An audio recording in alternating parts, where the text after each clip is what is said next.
Welcome back to the Powerstroke Tech Talk podcast, everybody.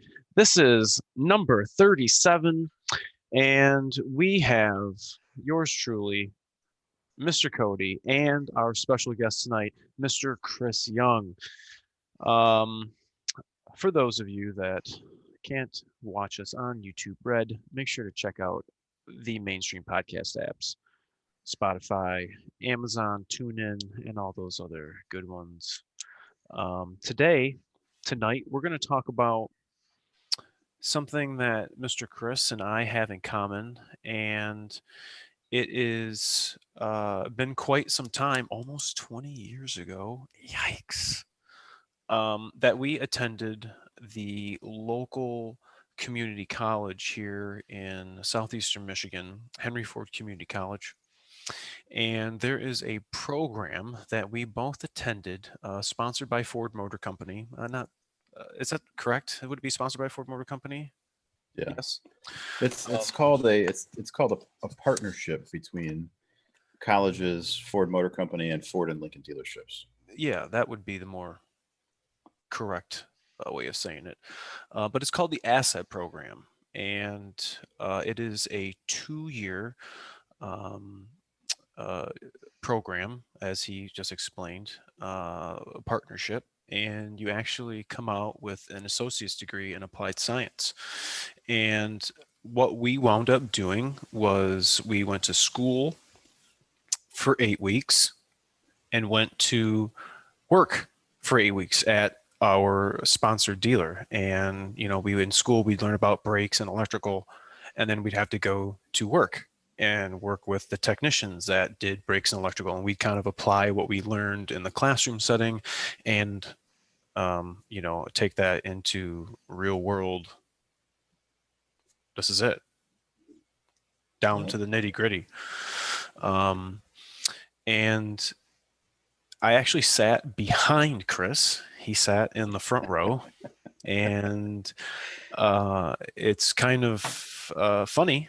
Now he's actually teaching the program in the same classroom, same shop, same lab that we got taught in by Coach, who was Gary Hines at the time. And it is something that has really set my path, something that has set his path. And there's some other asset guys that that we still keep in contact with, that are at the dealer. Some are not. Are all majority, I would say, are in the automotive industry still. But I don't think that a lot of people know about asset, and I think it is a really good stepping stone for those guys, who, I don't want to say used auto as a scapegoat because it was the easy class, but I remember that in high school. But for those dudes who want to keep going in the automotive industry and maybe not, don't really want to do the school and type the papers and have reports. I mean, we did have to write a couple papers. I know you remember. Just a few. Just a few. But it was a really good program that I think is well worth the money and time. And now he's teaching. I'm 20 years deep at the same store that I started Asset in. And, it's really, it's been a ride. It's been tough. And there's been some downfalls, and then there's been some up. And it's really been a learning experience, because you start off not knowing jack diddly, and you're going to fail. Then you're going to get up and conquer again. I learned today. I just learned today on it. Just when you think you have these 6.7s wrapped around your hand and you know everything about them, you get, what? This thing came back? It came back again? It came back again? I'm embarrassed to even talk about it. I'm telling you, this stuff is tricky. And sometimes you have to get back to your roots and bust out some of the books that we actually got in class. Advanced diagnosis. Okay, what am I missing? I conquered it today. So I really feel good about that. And that's why we do it. And not only am I with the content that I'm making, you guys see, um, it's kind of greedy to myself to keep all this information to myself where, if I can help others try to keep the best truck on the road or the best vehicle brand on the road at minimal cost. I mean, sometimes you're going to have to go to the dealer, but there's a lot of guys that just can't get into a store, don't trust going to a store, and it's like, I just want to do it myself. I have to pass that knowledge on. And Kris, he is doing that to this next generation of technicians. And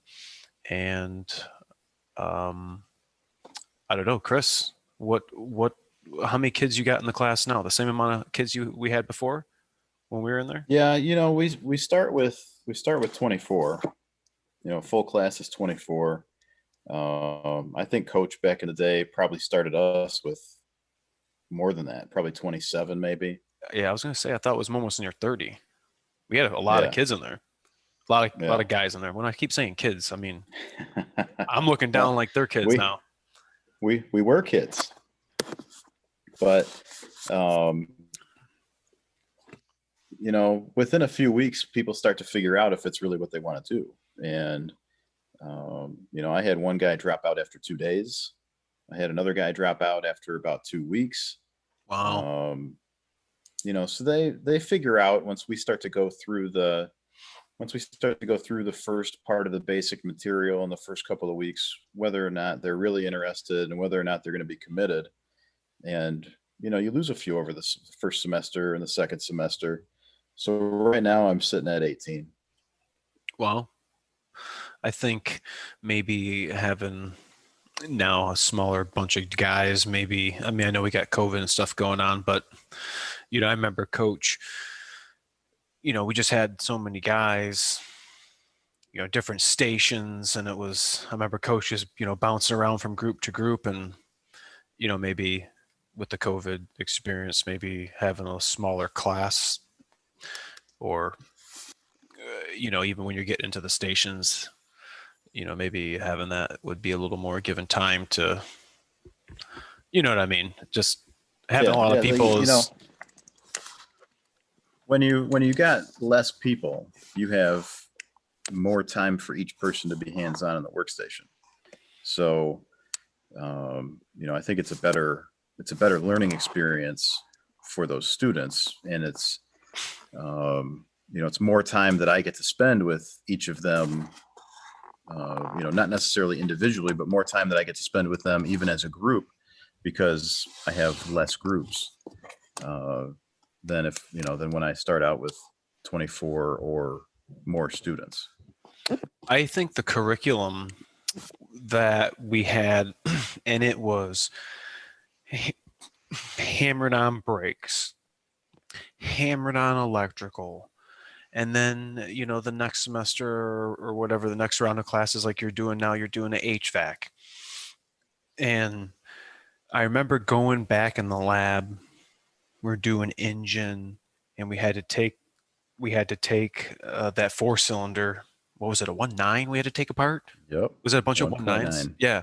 Yep. And we had to take it all apart. And I can't remember. I mean, I think, yeah, it would have had to have been a class semester that we were there, and we had to take the engine all apart and had to plastic gauge it back together to know what this is, what we're doing. Because back in the early 90s and early 2000s, I mean, we really rebuilt stuff, and like we don't really do that anymore. We're throwing a short block in it, or we're replacing a long block because something hit the cylinder head or whatever, but we have to know how to do it. And I can remember thinking back, we're going to start this engine. Is this thing gonna run? Boom, it fired up. I mean, it was smoking a little, but I remember it firing up, and it was just that that anticipation. And then I remember, being out of school and then thinking back, okay, I'm going to start this engine up. I just put it in. This time I'm getting paid right now.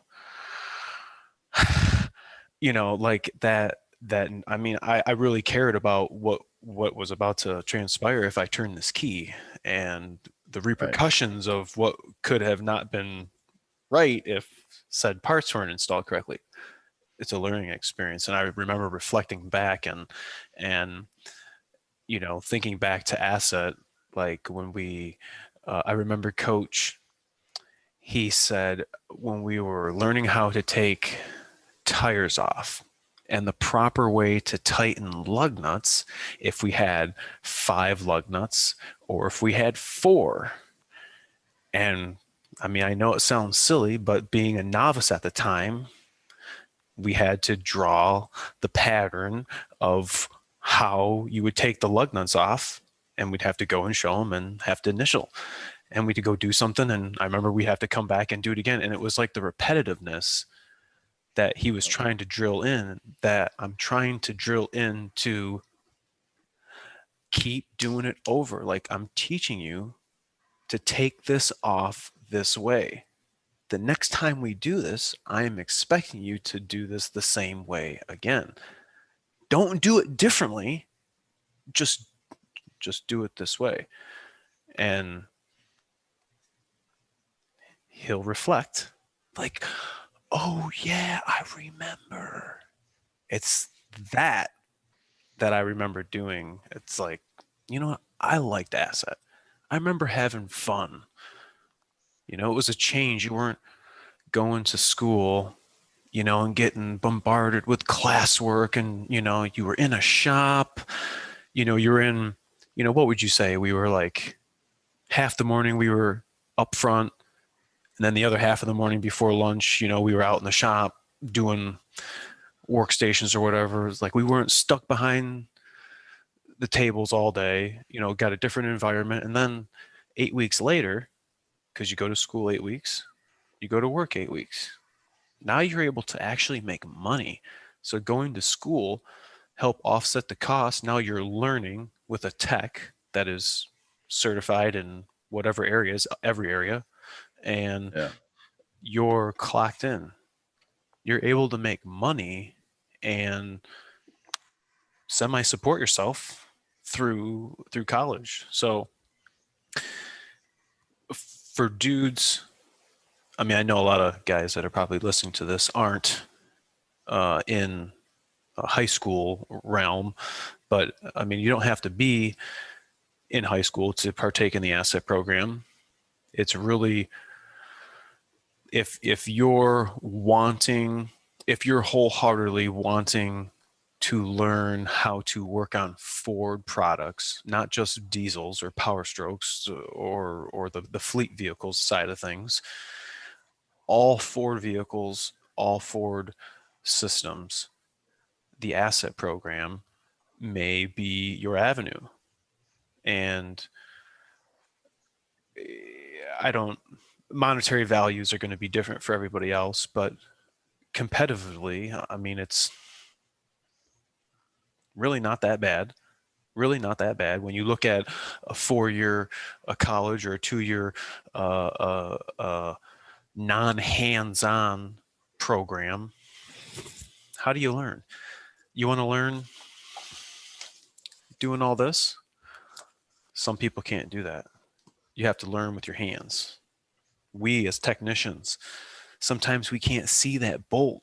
And I know everybody who's listening, you're working on something on your 6.7, you can't see. Now you're feeling, you're seeing with your eye, you're seeing with no eyes, you're seeing with the tips of your fingers. Like, you can't teach that. You can't teach that in school. You can't teach that by writing down. Kris, you got guys in the shop, you're given instruction. The finesse to pull out a center stack, break it now. You don't want to do that out in the field because the customer's going to be mad. Either you're going to eat it or your dealer's going to have to eat it, whatever.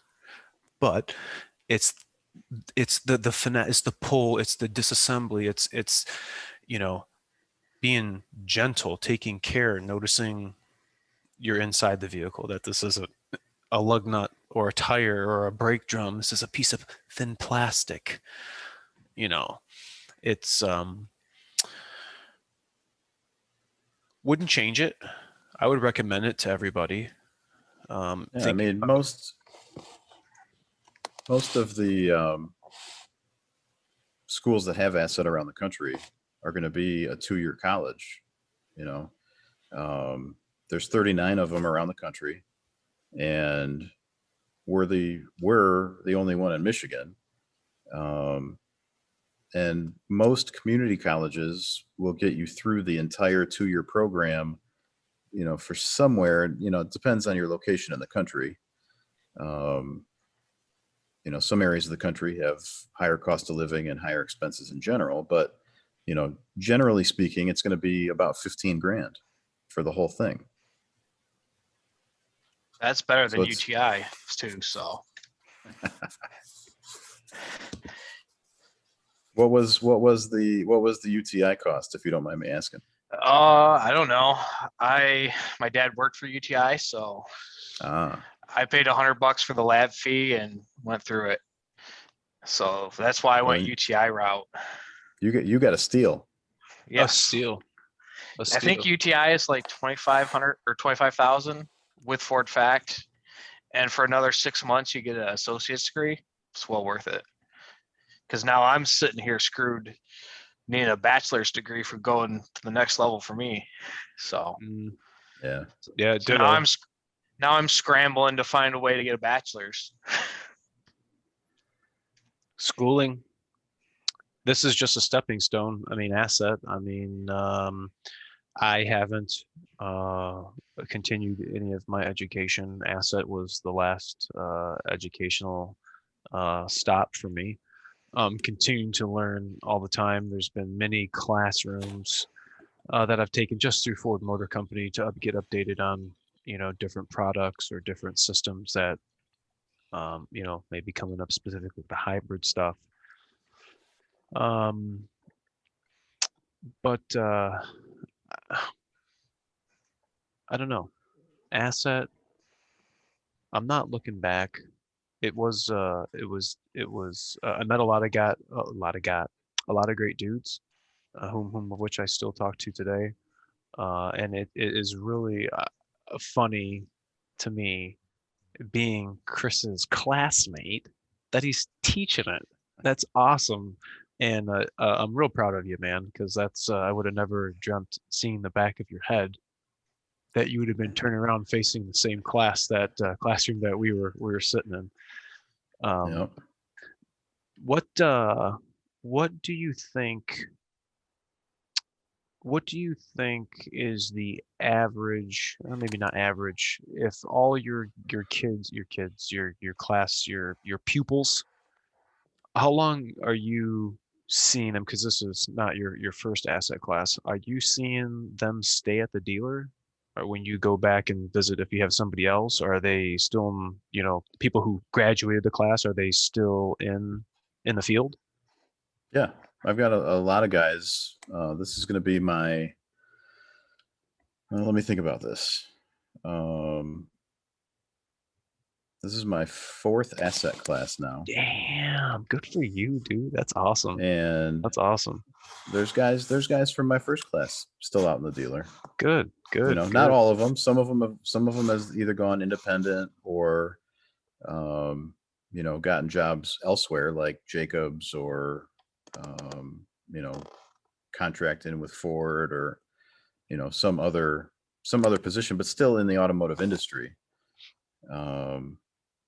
But there's a lot of them still in the dealer doing really well, That's which is awesome. what you want to see. You know, that's what, for me, that's what I want to see. Is I want to see these guys get out of this program, be able to walk right into a job, making good money, and be successful. You know, seeing them be successful to me is awesome. Mm-hmm. Mm-hmm. I would feel the same way towards the asset kid that I had, Nick. and him going through the same program, not seeing his confidence. He knows he's not having confidence, and just the, like the panic, just like, oh my God, how am I gonna do this? More certified than me, nice ass toolbox, doing quality work, real proud of him. Has his own house, just got his first Super Duty. Like, I passed on to him everything that my mentor taught me, and what he learned in asset, what he learned from himself, his on the job training, to see that passed on. That's the same thing you see with all the kids, like you had just mentioned. But for me, just personally, just because I had him, I don't have asset kids all the time, uh, and see him, he's doing it every day grind, doing the same thing, and the confidence and his ability, pull it in, do the damn, dang, you just busted this. Like, wow, just think back, man. 10 years ago, think back 8 years ago. That's what it's about. And Yeah.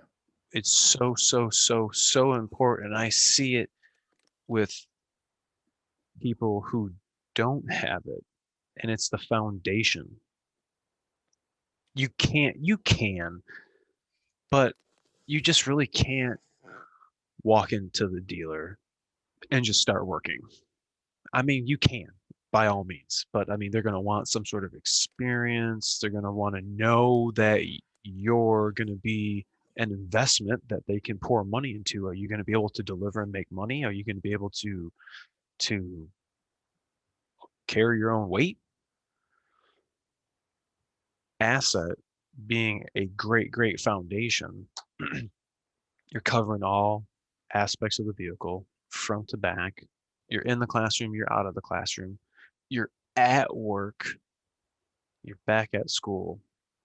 The foundation is so important. I think about my foundation, and I'm very grateful for my mentor, who was an asset graduate from 1990.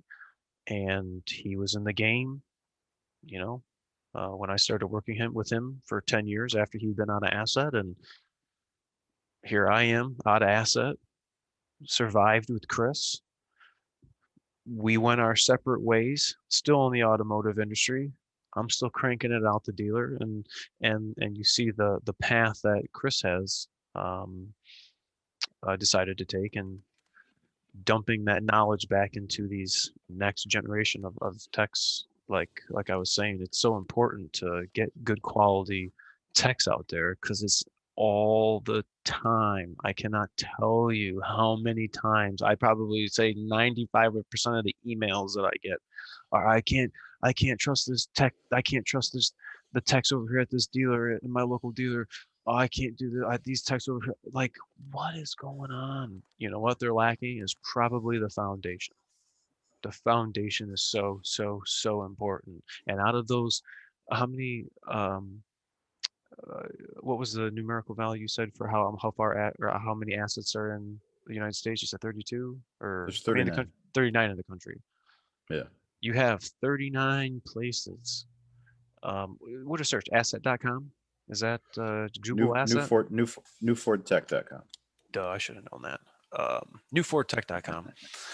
Out of all those 39 places, I mean, there's got to be a community college that's offering it near you. And if you're thinking about, you don't have to be young. If you're middle age and you, for whatever reason, want to start working on vehicles and want to know everything about them, you got to check out the asset program, because I had fun. Had fun. It wasn't that expensive. Only took 2 years. But Two classes ago, I had a guy come through who was in his early 30s, married, 2 kids, and decided that, even though he had to come to class for 8 weeks and he was going to lose out on those hours at work, that it was going to be the fastest path for him to get all of his certifications. wow, Good for him. And he came in, and he was my number one top student. That's excellent. But He see, did awesome. he had a drive. He had Yep. he had that fire underneath, and it's only a matter of time before the younger people have to start feeling that fire, in their life for responsibilities. But that's good for that individual, for that young man, because he's knows that he's going to miss out on those hours at work, but knows the needs for these certifications, because the more areas, Kris, that we're certified in, I can work on. I can get paid on trans. I can get paid on rear axle. I can get paid on electrics. I can get paid on ABS. If you're only certified in brakes, well, how are you going to do engine repairs? If you're not certified in transmission, how are you going to do transmission repairs? Not only do we have to be, because we're in Michigan, I don't know what the other criteria is in the continental United States, but we have to be certified by the state of Michigan in the allocated areas. If I'm going to be doing electrical work, I have to be certified in electrical. And if I'm going to be doing warranty work for Ford Motor Company, I have to be certified in category number 34. Yep. 34. If I'm going to be doing any diesel work, I have to be certified in category 52 and 51. Everybody. If you're doing trans, if you're doing brakes, if you're doing rear axle, because it's in there, if you're doing interior work, if you're working on Powerstrokes, and you guys know, because all I do is have electrical issues. Everybody has got to be certified in electrical. Everybody. If you're going to be certified in brakes, you have to be certified in electrical. You have ABS circuits. You have to be certified in electrical. Electrical is probably the most, probably not like certification, or I don't know. I remember. I think people are afraid of electrical, probably second behind being afraid of automatic transmission. You're not going to get electrocuted if you stick your finger in the 12-volt socket outlet in your car. You're not going to get electrocuted. Just don't do it on the 400 volt. Trust me. Trans, I don't really like trans. But electrical. I like the way Ford teaches electrical. They teach it in a good manner. It's easy to understand. Speaking of that, that's what most people are afraid of. I wish we had the wiring diagrams that they have now back then. Right? Dude, oh my gosh. If anybody from Ford is listening to my podcast, and you're listening right now, I want to say, whoever is over there making these wiring diagrams, you guys have it on point. Like the hyperlinks, the colors, it is so much better. Like when I have to go back and unfortunately reference some circuit on a 6.0 and have to be remembered by these awful wiring diagrams, I'll much gladly go to a 1967 and navigate anywhere you'd like to. You guys got it on lock. So keep up the good work on that. And it makes learning these complex systems that much easier, because I'm sure now Kris can implement some hyperlink click in his curriculum to, hey, all you gotta do is click on the little fucking edit. You can click on the blue hyperlink and take you right to the information that you need, so you're not fumbling around or wasting time looking for something that you can't find. But navigating, obviously, the publications is something you really can't teach. You just gotta have them do it. And that's not in the area. That's not in the right spot. Go back. Go back. I remember being on the computers, and what was it? FMTs. CMTs. Was it CMTs? Yeah, on the CDs. Remember you had to take the CDs home? Oh man. Gosh, that brings back the CDs memories, dude. You had to do the scenario at home, then you had to save it on a 3.5-inch floppy disk. Oh my Then you had to goodness. take it back to the dealer and put it in the Stars forgot terminal. Oh my gosh, all about that. That's a long time. So we don't have nothing like that no more, right? Like everything's just all the Stars Nope. number on yes. Mine was all digital, so Wow. we did all on the computer. Yeah. Web-based trainings and SCMTs. Yep. And some of those CMTs were hard.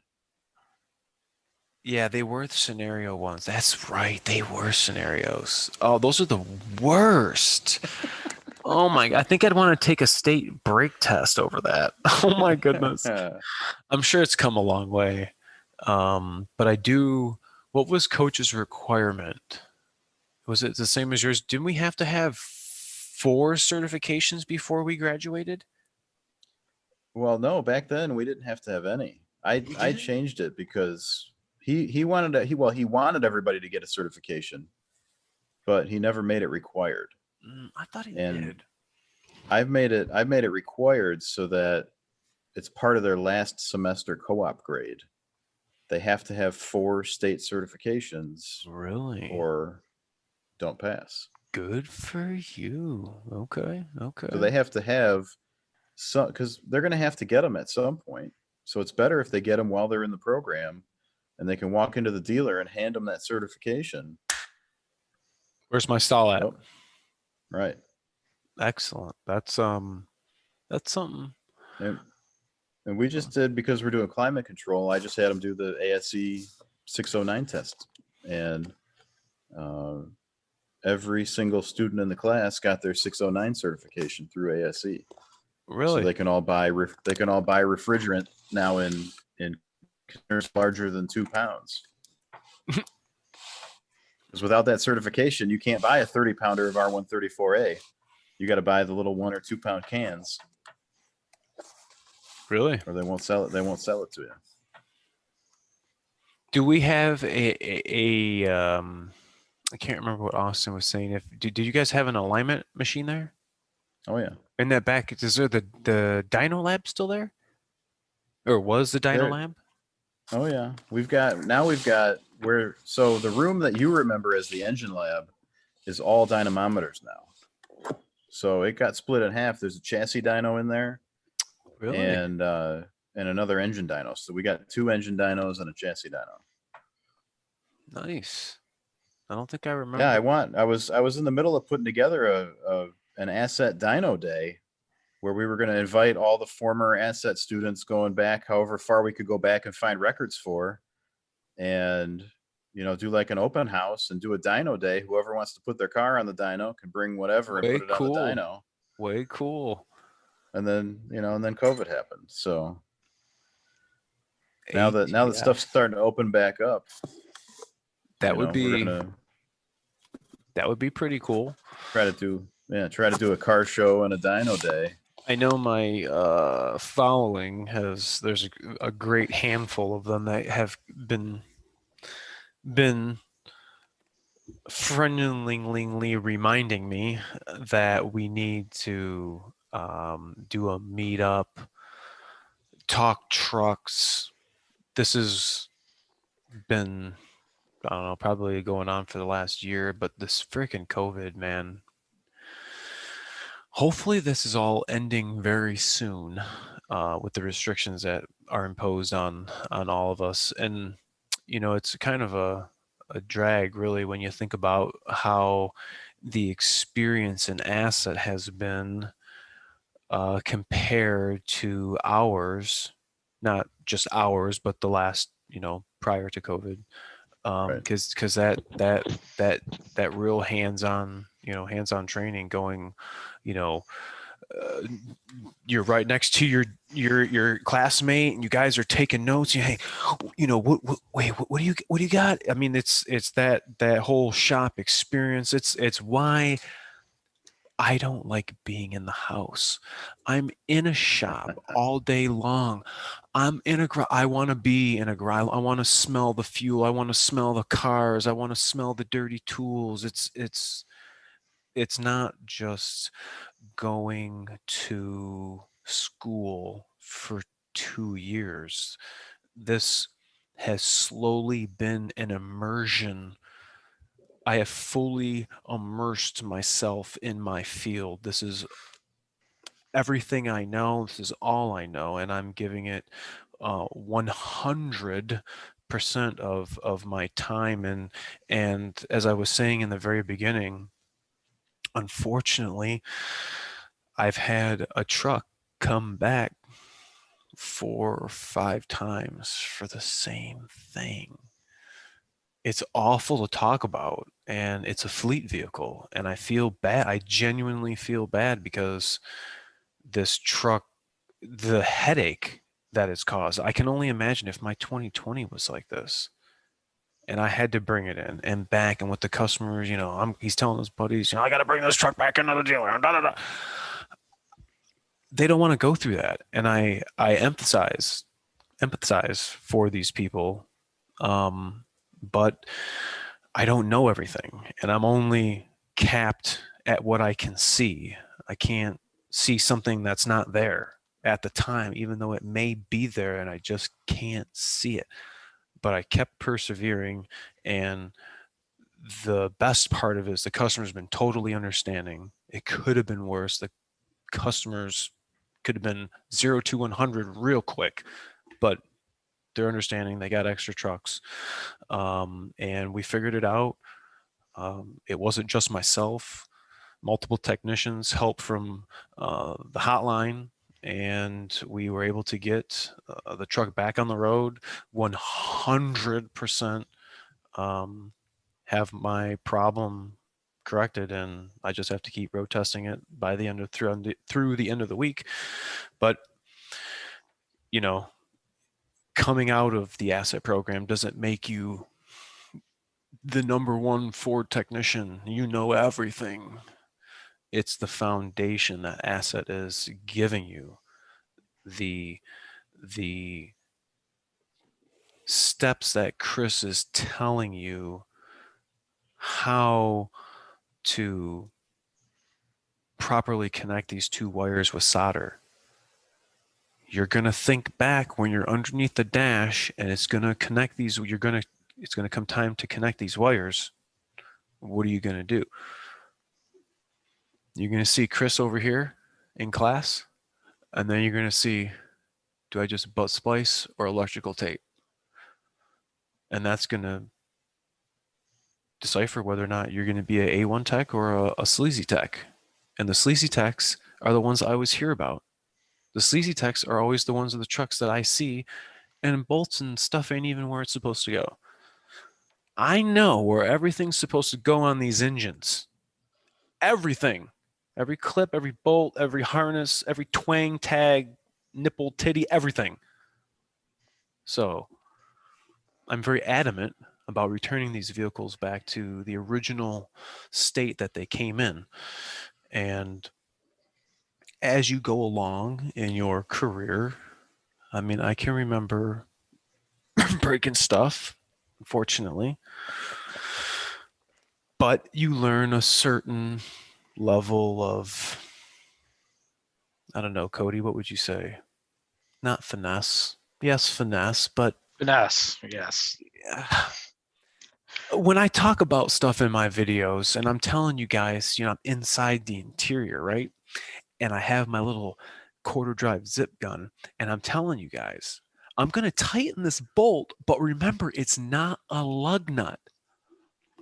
Do you understand? Like, don't, dude, it's not a lug nut. Just tighten until it stops, man. You learn the strength of your tools. I can remember starting off I was working with my tech, and we had to replace a fuel injector on a 302 valve Taurus. It was like a 0102 Taurus. It was the front bank. I think it was the middle one. And for whatever reason, like, I started the one fuel rail bolt, no problem. But the other one, like, all I can say is that I remember it wound up crooked. and it didn't want to go in anymore. And like, I remember looking at it, and then my tech coming over and was like, dude, what the is this? Uh, uh, uh, uh, uh, uh, like, what? Are you kidding me? Like, I remember how he felt. I remember what he looked like, and I just kind of wanted to run away, but I didn't forget. I remember what he had to do, and you know what? The next time I had a bolt mess up or break or start getting cocked or something, it's that on the job training that I remember when I was at school at the dealer. I messed this up. And when I was on my own, boom. I still remember today. I remember what I was doing. Those some of the things that stuck out in my head. The first time I busted my knuckles right on an Evan doghouse doing them rear spark plugs. Like, oh, why would I watch where my knuckles are? Like, I wouldn't think about that. I no, I took me the one time, and I never did it again because I remembered. Um, it's a trip down memory lane. Asset, Baby Huey, Joe. A couple of our classmates actually work for GM at the proving grounds. Didn't stick with Ford, kept with the GM, or were at the dealer, but wound up taking a better opportunity with General Motors. And I mean, Asset again was a foundation, not just for the Ford vehicles, but I mean, if you're going to be working on any vehicle, preferably Ford, I mean, it's really a basics for any automotive-ness, I guess, really. I mean, it's Well, why don't you want me to kind of give them I can give you my background and like how I got into it. There's people might be thinking, like how do you end up here? You know? take it away. So when I was in high school, I didn't know what I wanted to do. And I ended up my sophomore, junior, and senior year at a private high school because I got in trouble in public school and my parents sent me to private school and we didn't have an auto program. You bad boy. So I was good at, I had a business accounting class my senior year and I was good at business accounting. And I ended up going to U of M Dearborn in a 4-year business accounting degree program. And, one semester in, I got like I don't know, like a 3.5 or a 3.6 GPA. Second semester, I decided I absolutely hated it, even though I was good at it, I hated it. So in the meantime, the job that I had, I worked for a buddy of mine who had his own lawn mowing and landscaping business. And we ended up mowing a guy's lawn that had a 76 Maverick Grabber sitting next to his garage. And I needed a car. And he sold me that Maverick for $1,200. So I had this black 2-door Maverick. Somebody had taken the original. It came with a 250 straight six. Somebody took the 250 out and put a 300 F-150 straight six in it. And, I thought this thing was awesome, but I didn't know anything about cars. It had a steering wheel on it that was about this big and no power steering. And,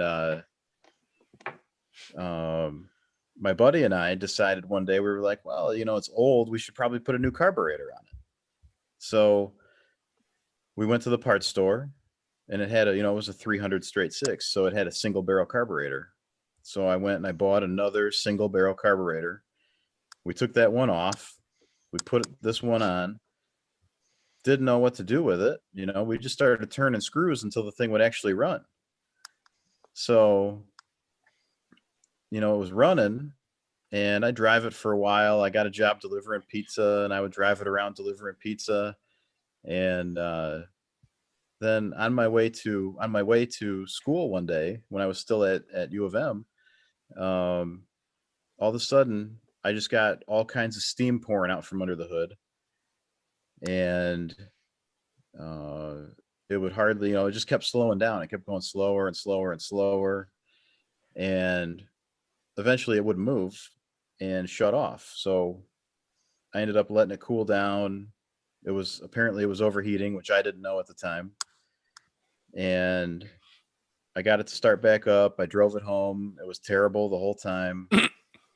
And the next day, my dad and I walked outside. We opened up the hood. My next door neighbor kind of wandered over to see what was going on. And we opened up the hood, and there was coolant all over the driver's side of the engine compartment. Passenger side of the engine compartment was dry as a bone. And we fired it up, started revving it up, and all of a sudden coolant started shooting out of the oil dipstick tube. Oh no. Which was on the driver's side of the engine compartment. So we shut it off, pushed it backwards into the garage at my parents' house. And I got my dad's little handheld Craftsman toolbox out and just started taking it apart. And I got out Ziploc bags and masking tape, and I labeled where every bolt came from. And I'd set them, take all the valve cover bolts out and set them off to the side, and I didn't even know all the right terms for everything I was taking apart, but I would write something that would jog my memory as to, where they were supposed to be. And I took it all apart, and I, not knowing what I'm supposed to be looking for either, and got the cylinder head off and started looking down the cylinders, and there was a hole through the middle of number 5 piston. You could see all the way down to the crank. Whoa.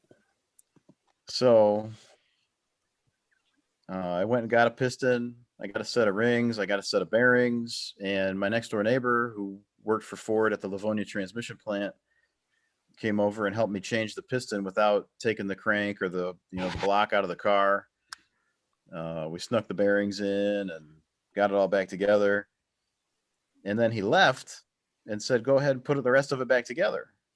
So I put the head back on, but I didn't know that you needed to torque the head bolts or torque them in a pattern. So I got the little 3/8 ratchet, out of the toolbox, and I just, tighten. And, it fired up and ran, but it only lasted for about 3 days. And then it was blowing steam again. So I did about 3 head gasket jobs, and I was like, man, there's got to be something wrong with this engine. That is so funny. And I was at the parts store so much that the cashier was like, well, "You're here so much, you should get a job here, so then at least you can get a discount on all the parts you're buying." Right? And so I got a job at the parts store, and then I started going to Henry Ford in the regular auto program. Then I worked at the parts store for a little while, and then a job posting came up in the newspaper back when you used to look for jobs in the newspaper, and at the Mitsubishi dealer in Plymouth. So I went and got a job at the Mitsubishi dealer. They hired me as an entry level helper tech, and I was still going to Henry Ford in the regular auto program. And I learned all kinds of stuff working with. There was an ASE master tech there named Ray, who was awesome. He fixed all of that Japanese stuff, and old, going back into the 70s, the old Nissan Datsuns, and people would come to that dealer for him to fix those cars. And so I had the opportunity to learn a lot from him, and then business got real slow. And I would take a nap in the middle of the afternoon on top of my toolbox. It got to the point where they flipped me to flat rate, and there just wasn't enough work for me to make any money. So I got a job at a scrapyard from a guy that I knew. So I worked at a scrapyard for about 6 months, and that's a whole nother learning experience. You want to learn how to take stuff apart, you got to go work at a scrapyard. Do it with a crane. Yeah. My first job at the scrapyard was, hey, we need the front half of this Astro van. So here's a Sawzall, cut it behind the B pillar so that they can trim it to where they need to weld it to the back half of an Astro van. And as I'm doing that, the guy that's working next to me, who had about 4 teeth, his name was Harvey. I don't remember how long he was there, but long time. But he was cutting off catalytic converters, because every car that got brought in, you'd have to cut the converters off, drain the fuel out of the tank, get all the aluminum stuff out of it that's going to go in a scrap bin. There was a whole process, and he drained the fuel out of the tank on this vehicle by taking a pickaxe, punching a hole in it, and then catching the gas in a couple of 5-gallon buckets. Cool. And I like it. And then he put the buckets. He put the buckets in the back of the bay, and then he got the torch out to cut the cats off. What the fuck? So, oh yeah, right. So I'm on top of this Astro van with a Sawzall cutting through the roof, and I'm watching this guy, and he's cutting. And as he's cutting, I can see the sparks from the torch are getting closer and closer to the buckets. Like every time he moves the torch, the sparks are like getting, they're 3 feet away, 2 feet away, 1 foot away, and then he lands a spark right on top of one of those buckets. And it was just like, just flames to the ceiling. And he didn't even notice. He just kept cutting. So, what? Oh, yeah. I had to yell at him about 3 times. Harvey. And he just keep cutting, like he's ignoring me. Harvey. Finally, he looks at me and he looks at me like, what? So, so I just looked at him and I pointed at the back of the bay, and he looked and he saw the fire. And then, he dropped the torch. Torch is still lit. So he drops the torch on the floor, runs to the back of the bay, picks up the bucket, and goes running out the front door, splashing gas all over. So there's a whole trail of fire out of the bay. Oh my God. It was Harvey. It was a crazy first day at the scrapyard. But in the meantime, so this guy at the scrapyard, he knew I wasn't going to work there forever. He said, you can work here until you find a job somewhere else. So I ended up going and applying at what was at the time Ceci, Lincoln, Mercury, Volvo, Mazda. And they had 2 stores. The one that I applied at was in Ypsi, and they had Lincoln, Mercury, Mazda. And the one in Ann Arbor was Lincoln, Mercury, Volvo. They said, we'll hire you, but we want you to do asset. And I didn't know anything about asset, even though I was already a student at Henry Ford. I hadn't been really paying attention to, what else was going on at the school. I'm just in my classes, doing my thing. So I went to the college and I talked to coach, and, got all set up so that I could get in asset way back when. And, now looking back at it, asset, like you've been saying, it teaches you the foundations. Asset teaches you the process. It teaches you the diagnostic process better than any other training program that I've seen out there. And I've been trying to, over the years now, incorporate that process into a lot of our regular auto classes, because even if these guys in our regular auto program aren't going to end up in a Ford dealer, they're going to end up somewhere, and they need to know how to diagnose stuff. There's no computer, everybody that's listening. There is no computer that just tells us what to fix. The computer gives us a code. We have to know and figure out how to navigate the workshop manual to look up the code, and then decipher the information as to why the code's set, and then decipher and digest all that data.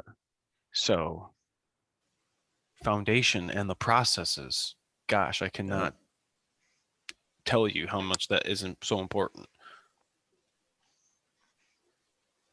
Yeah. And, I think that my experience in asset was awesome. I had two guys that I worked with at the dealer. We had one whole side of the shop between the three of us. And one of them did auto trans and the other one did pretty much everything else, but mainly electrical and drivability, the real like difficult to diagnose electrical and drivability. There were other guys that did electrical and drivability, but if it was, even a little bit hard, it went to this guy. So I had two awesome teachers in the dealership. I had an awesome teacher in the program. And, by the time I graduated from the program and went on my own, I think my first year out of the program, I was making over 50 grand a year myself on my own. So you can walk out of a program like this if you're dedicated, if you're dedicated, very correct. You do well, your heart is in it. You can walk out of this program into a full-time job making great money, and it just goes up from there. Just because you graduated asset doesn't mean you're going to be making that money. Right. You have to make something of it. Everything that you learned, everything that you reflected on with your mentor, that you're still going to be able to, but that was, at your 8-week work time, dude, it's time to shine. I think my biggest thing was, like, when I think back to my mentor, is he kept a log of everything he did. And every time we got done working on a job, every day we wrote a date. Every job we did, we wrote the RO under the date. Brief description of the vehicle. Just give me a year and what it was. I'm not talking about color and if it had chrome wheels. I don't care. Just tell me what I was working on. Maybe a brief description of the part. What'd you do? PCM, reprogram. Engine. Just write engine. And then how much you got paid. And then I added who wrote the order. Every single one, except for a couple of oil changes because that's piddly. I don't know, whatever. Every job. And when it came time to go on my own, I was already in this. Okay. I wasn't like, whoa, okay, what? Oh man, what's going on? I am so thankful that basically, here's my pocket, hold on to my pocket, let's go. I'm glad I held on, because when it came time to go on my own, you know what my text said? I work with him. He comes in one day and says, all right, doesn't say nothing to me, and I had no clue. Hey, so you think you can handle this? I'm like, yeah, man, you going on vacation? Where are you going? I'm putting my 2 weeks in. I'm like, what am I going to do? Like, oh my, I remember the anxiety I felt. Like, oh my gosh, these 6.0s, these 6 liters, what am I going to do? Oh my God. Man, I didn't have any choice but to go do it. Like, it wasn't easy, man. It's not going to be easy. It's hard. Like, diagnosing the stuff, it's hard sometimes. It's not easy. Other times, gravy. No brainer. Boom, boom, boom, boom, boom. Figured it out. ESPs. Other times, man, I just don't even want to look at this truck. As much as I love these trucks, I don't even want to look at this truck. The 207F. But you know what though? Like when you find the problem, like it's the best high.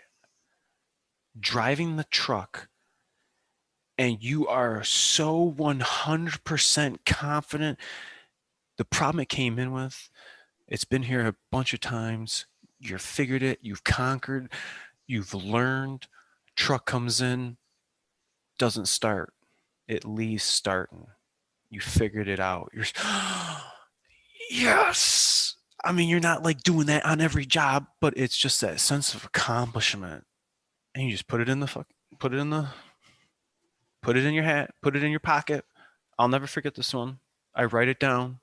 Or a problem child one.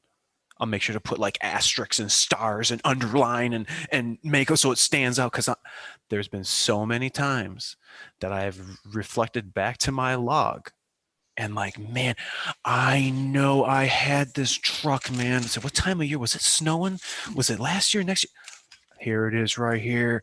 I replaced right here. I pulled up the RO and I found the splice and it was the same wire as the truck I'm working on 3 years now later. Like, oh my gosh, I'm so glad I have this record. Never forget. Just those weird off the wall jobs that we encounter. And then sometimes you get the occasional cat or squirrel up in the fan. And there's really nothing to diagnose because you got blood and guts and a broken belt and fan, and pretty much just got to replace everything that's nasty and busted. But it's, I